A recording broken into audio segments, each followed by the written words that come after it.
Hey, so I just ordered a brand new Roosevelt shirt. Let's do an unboxing or an unbagging. Okay, so this is the new Roosevelt bag. Let's go ahead and open this guy up. Okay, so I think this is gonna be my Mandalorian shirt. All right, let's take it out and open it up.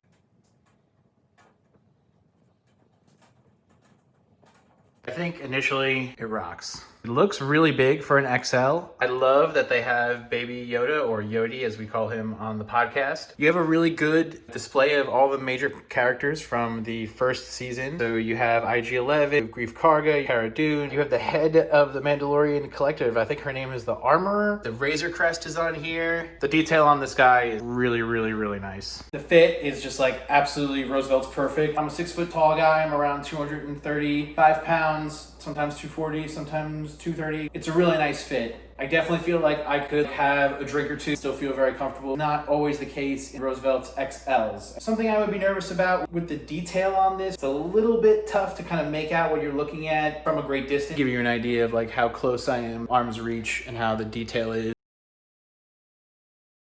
If you like Roosevelt shirts, if you want to get any, I'm going to put the discount code right here below. You can use that to help you get $10 off your first shirt. Thank you very much. Thank you to Roosevelt's. They're a great company. And go Star Wars. Fucking A. We're in the Mandalorian years.